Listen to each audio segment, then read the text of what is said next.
okukola okuba olukungaana lw'abannamawulire.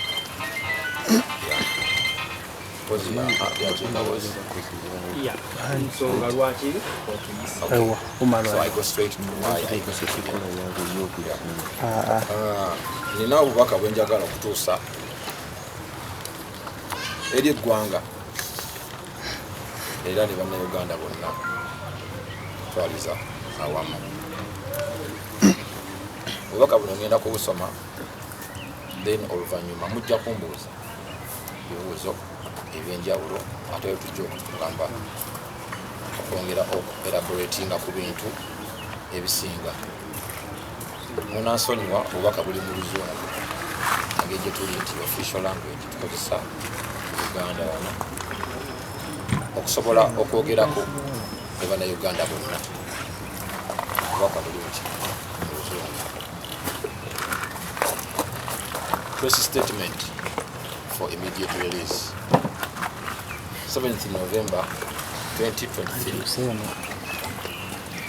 Dear countrymen and women in Uganda and diaspora, as you're already aware, on the 3rd of November 2023, the National Unity Platform, under the leadership of His Excellency Robert Kyagulanyi, officially opened its new headquarters. I join all Ugandans to congratulate the NUP fraternity for this milestone achievement in such a short period of time. At the commissioning ceremony of the party headquarters, I was also formally welcomed by the President to the people's side. My decision was not an event, but rather a well thought through process that took in consideration many factors, including the possibility of facing the wrath of those with power.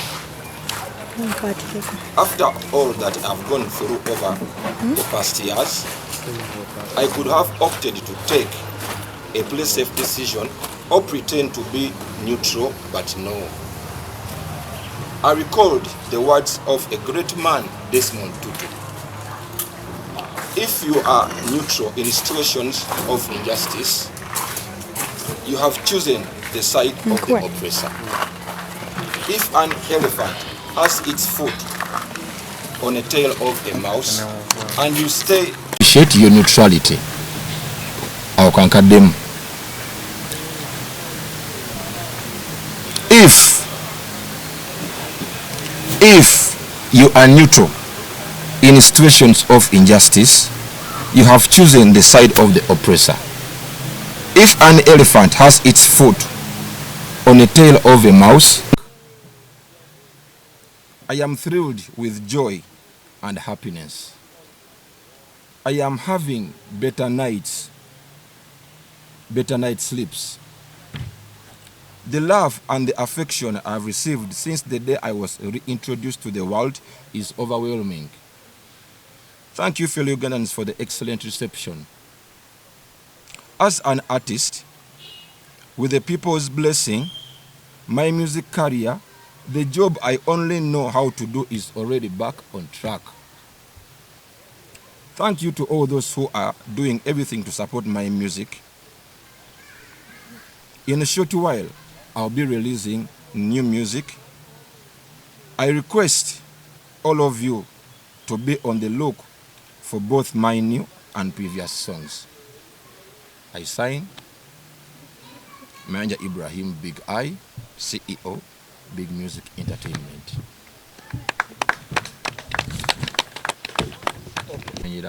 Kyotegeeza mbabuuzizzaako ndowooza bannayuganda bonna abali mu Uganda ne mu nsi z'ebweru nga bwe mukimanyi nti ennaku z'omwezi 3 omwezi gwa Novemba kwali okuggulawo ekitebe kya National Unity Platform mu butongole ekya NUP wansi w'obukulembeze bwa His Excellency Robert Kyagulanyi Ssentamu. N'olw'ensonga eyo negatta ku bannayuganda bonna okwebaza ekibiina kya NUP olw'ejjinja eryo oba nkiyite ntya like milestone achievement oba olw'ekkula lyetuuseeko mu kaseera ako akampi lwakuba nti essaawa eno kati nkitwala nti lyetutuuseeko because that's where I belong. Tegedde lyetukoze eki lyetutuuseeko omukolo ogwo nange mu butongole omukulembeze ow'ekitiibwa Robert Kyagulanyi Ssentamu yannyaniriza ku ludda lw'abantu. Okusalawo kwange tekwali kinyumo obunyumo oba tekyali nti kintu kyali awo nti oba kyakaseera nedda, naye yali process okusalawo era mwalimu ebintu bingi nnyo, byali bingi nnyo oba n'okusanga oluusi oba okweraliikirira obulabe bwabo abali mu buyinza. Oluvannyuma lw'ebyo byonna byempiseemu emyaka gyonna egiyise, nandigambye nti oba mbizannye nti nga ndi oba nga mbizannyiraawo wakati ni balance oba how can I say nti oba nandibadde neutral naye nedda. Nenzijukira ebigambo by'omwami Desmond Tutu byayogera. Yagamba nti nno bw'osigala wakati omanyi neutral si yabeera kiya nampa wengu aba neutral abeera nga oba kale kyonna kyosobola muyita. Bwe nsigala nga ndi neutral mu mbeera y'obutali bwenkanya oba mu kaseera ak'obutali bwenkanya, mba nsazeewo oludda olw'oyo anyigiriza.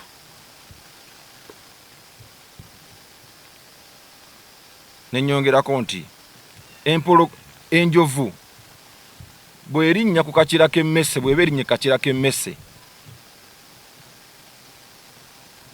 n'osigala ng'ogamba nti nze ndi neutral, emmese tejja kusiima bwa neutral bwo. Kitegeeza bulungi ekyo. Neebaza omukulembeze w'ekibiina kya National Unity Platform olw'okunnyaniriza eyo gye mbironginga. Kyeki mu Lugondi jengwa tusobola okukozesa jengwa. Obulamu bwange bwakomyewo era ndi mu ssanyu n'okwesiima n'okweyagala. Neebaka bulungi obudde bw'ekiro, omukwano ogw'ekimmemmette gwenfunye okuva olunaku lwe nayanirizibwa buto mu nsi, omukwano ogwo mungi nnyo. Nyongera okwebaza bannayuganda bonna olw'okunnyaniriza n'essanyu eringi ennyo buli wamu. Nze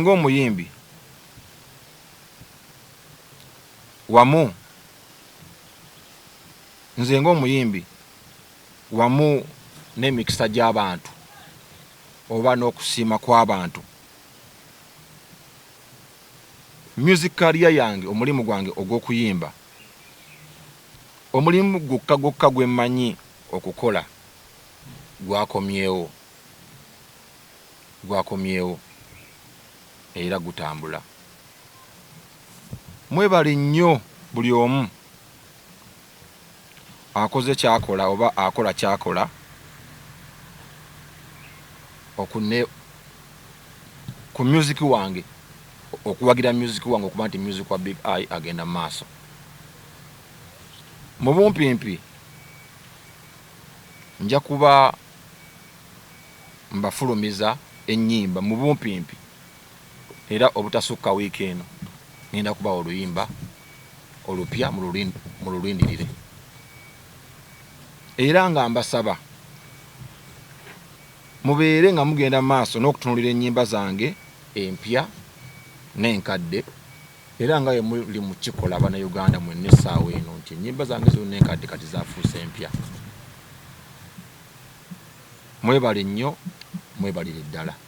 Nenteekako omukono Mayinja Ibrahim Big Eye CEO.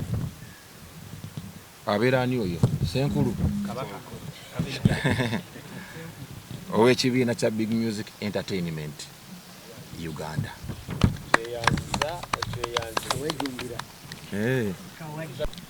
Nange nsanyuse nnyo Uncle Sanchez.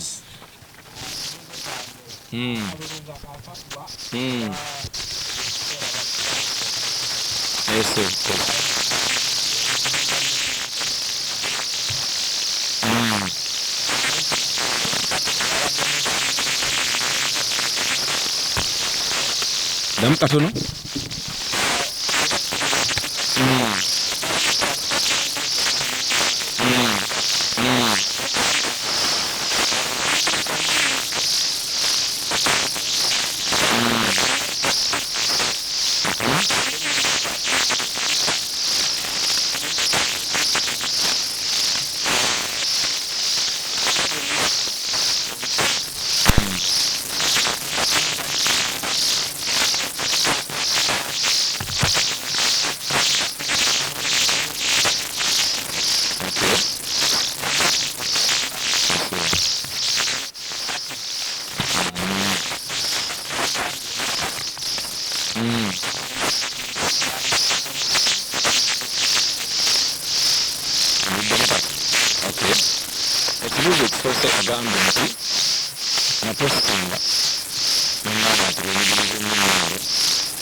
Nindo nga ani anigiriza tentegeeza tegede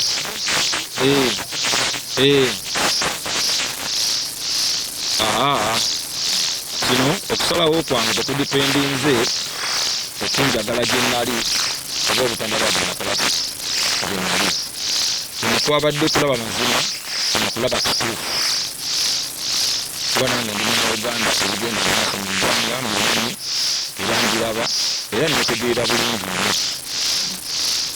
Era nga nze Munnayuganda mpakatako okufunira ensonga z'eggwanga lyange n'okulaba nakubeera kudda. Ekibuuzo ekyokubiri kyabadde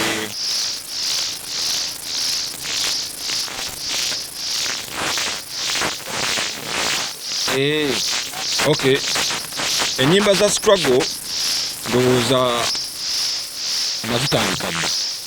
Nina oluyimba baluyita Uganda olumu nga bwe nakugambye nti this decision has been a build-up. It hasn't been a one-day decision. Nedda tegedde te decision bw'oba otutta abanga ngebigetunga build-up. That is how strong it is. Tegedde ntamenya obutega ati wange. So ennyimba genda olabe ku YouTube waliwo ennyimba baluyita Uganda olumu. Era lulimu obubaka obwo buli Munnayuganda bweyetaga okukola ki okuwulira n'abo abakwatibwako ensonga eziri mu ki mu luyimba olwo. Era kati bweyogerera ku TikTok watandise okufunga ekibuuzo ekirala concert. Yes, kibuuzo ekyo ndowooza bangi badde bakyebuuza kuba nkitaba nnyo ku mutimbagano abantu bakinsaba bakindowooza nnyo. Ekyo kirungi era mbeebaza bannayuganda okuba nti bansaba concert. Ekyo nno kiraga akabonero ak'okunjagaliza n'ebyo bye munjagaliza okunaba nga enakola ategedde. Naye nze nga nze ku ludda lwange eno mbadde sinatunuulira nsonga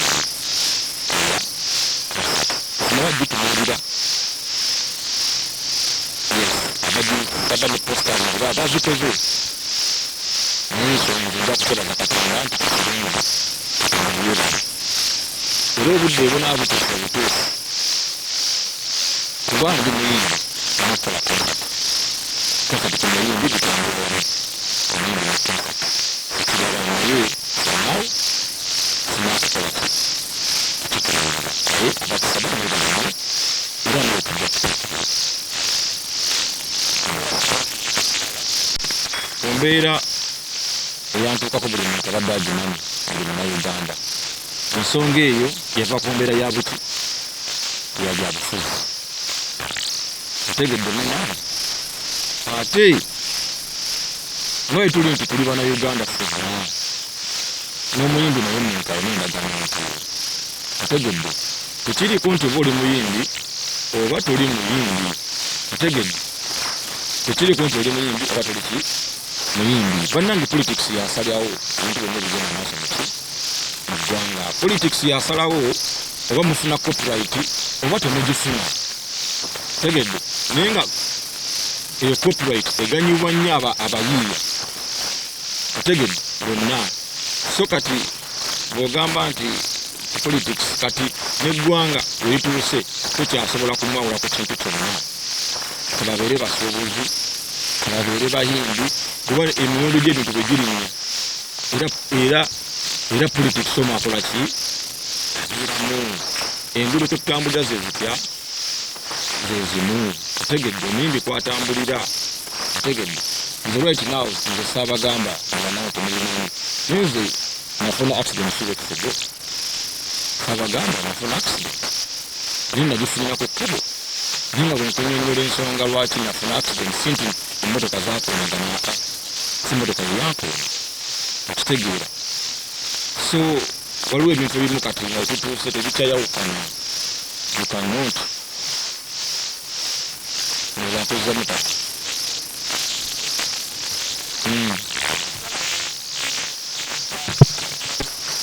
ezo nuupu zeyimirirako. Twagenzeeyo ba pressure naye kulwa nsonga ezo nuupu zekola ki zeyimirirako. Otegedde nja kutegeeza nti nuupu eri ku maanyi g'abantu nange eri ku maanyi g'abantu kuba amaanyi g'abantu gegasalawo byonna ebirina okukola ki tewali kintu kisinga abantu ki maanyi oba olimba era n'oluba nga bataddeko embeera yonna oba ojja taddeko kifuba aba tebannayagala bwagala.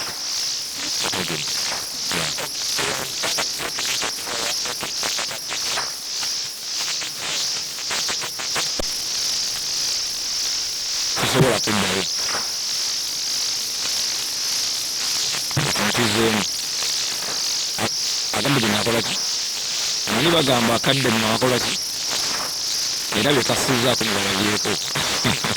Otegedde kakola ki kasa. Ekyokubiri ombuuliza ki ekyo nja kukiddamu bwe nti nze bwe mba nvudde ku kintu mbasaagala na kikomentingako nnyo. Olwo mba muvinze ki bwe ntunulayo ebirowoozo byange ate oba obizzaayo nyinza ova ate ku mulama gwe nkola ki gwe ndiko. So I don't want to discuss that kati ntunudde mu maaso. Kirala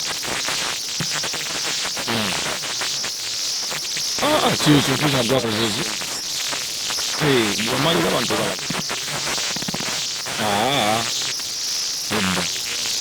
Musabu tulivu.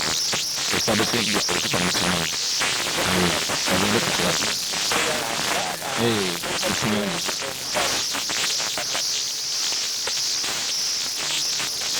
Yes.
Kaka santi era nabadde nzikuzeemu kwefaananyiriza bwekityo era nsobokkeddamu kubanga nsalo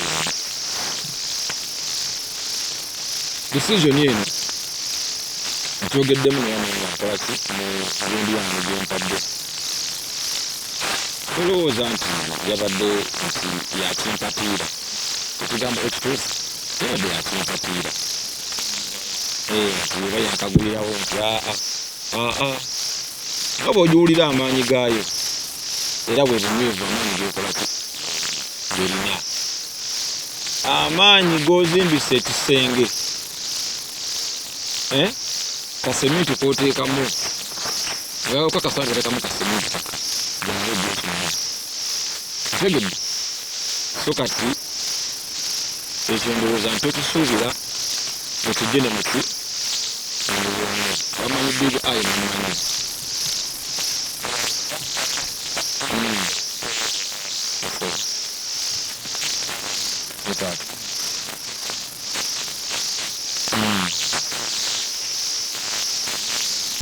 Munsimuno Katonda yatukolaki yatukuuma era yasalawo olunaku lwolibeera nolwonakolaki nolwolivaawo otegedde ekyokubiri sisuubira mu netteeka lyonnenyi otegedde kati lwaki bwe nali naawe oba lwaki abo bogamba lwaki bwe nali nabo bo balaba nga kirotte lwaki okubeera ewalala otegedde ate nga ddembera nekolaki kusalawo otegedde ndabye ekituufu ninzira kutye ekituufu nina gwenkubye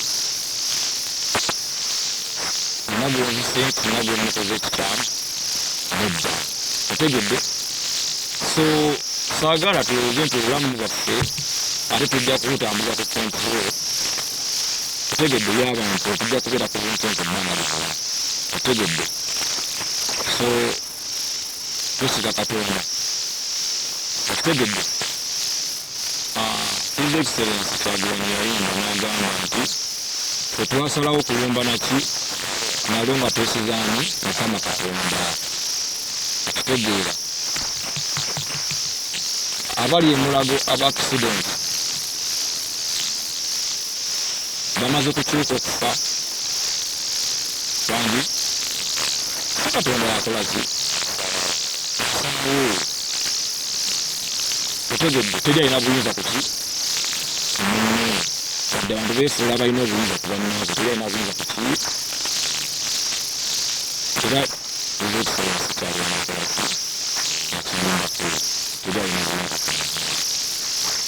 ekyange kasa tunakiteeka mu mitima gyaffe tujja kutambula mu misoni mutuwa nakkakkana tusobolera okukola ebintu tuleka tuliraki magana bwetulina ku maanyi g'abantu galiwa saawa eno amaanyi g'abantu ekibiina ekikutte omumuli gw'amaanyi g'abantu ye national network platform kati bwe nkugamba nti kati buli kyenkola kiri ku maanyi g'abaki nti ngoberera bannange sikyazanyira ku bantu nategedde amaanyi g'abaki n'abantu era kigaŋŋamba kinkola ki kinkola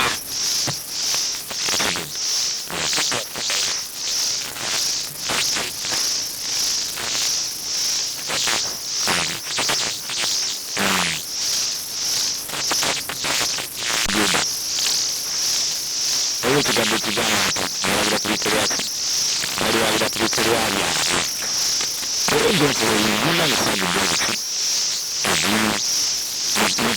kitutte ebbanga katonanirira nabaki naba neetegereza naba ndaba ategedde nabadde mu basitatimenti bwange nayingira olwo ebiyumba olwa uganda olina ategedde kitutuneka akati akabayo akasananga manyi omuntu tomwesigirayo sooka n'omulaba ali consistent. I think I've been consistent with it. Okutuuka okuba nti bwenavuddeyo bwe nti buli yandabyeko malabye nga nyingira buki bamiriza abadde bangoberera abalaba ebikolwa ki ebikolwa byange tebulaba nti nayiza ekisaleso bakutambula kyamwanguyidde okukola ki okunnamiriza otegedde kuba naye kennyini era tugamba nti maanyi g'abaki g'abantu kati amaanyi g'abantu gamba amasannyalaze kati yakwata nakuleeza akwata kagundi bwati nakuteekako naga akali kimulula so yanzijako kazi atisti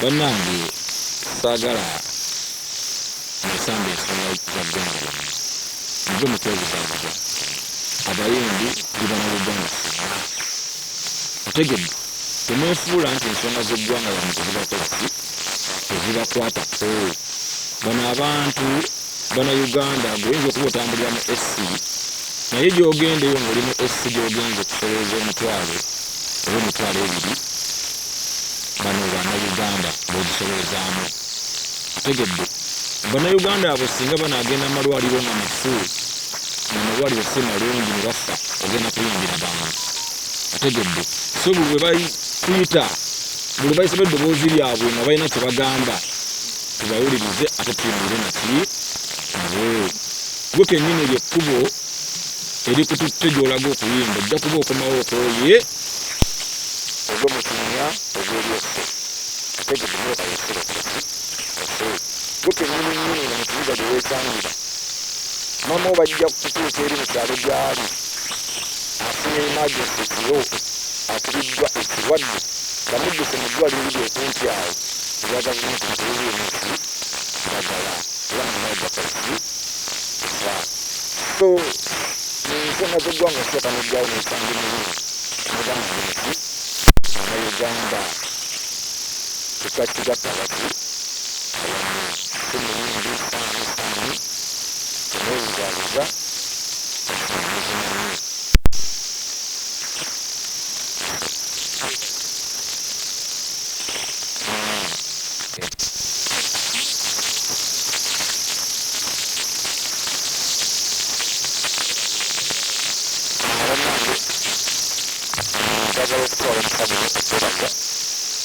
abantu bonna babadde muleero ebyenjawulo akabanga tunokunakono embadde twagolinga nembeera byentufunde nabona ebibuza kunakonsido enzanze njakugamba nti kabi kange oba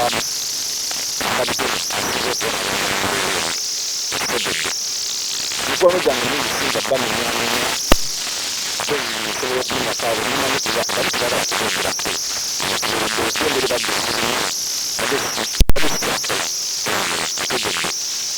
bantu bambeereddewo mikono gyange sipayisga eridde sipayisga badde nga twogeramu ayogeramu yalinayo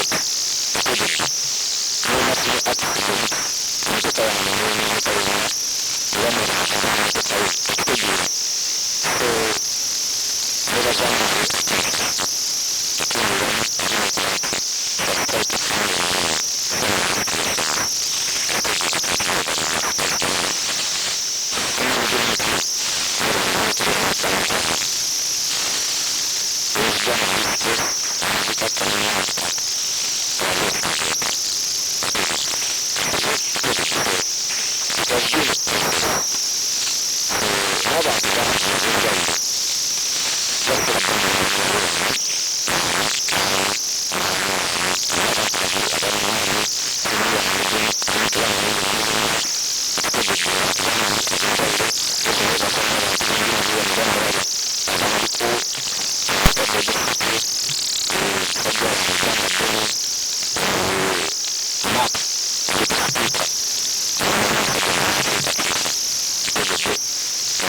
Moba.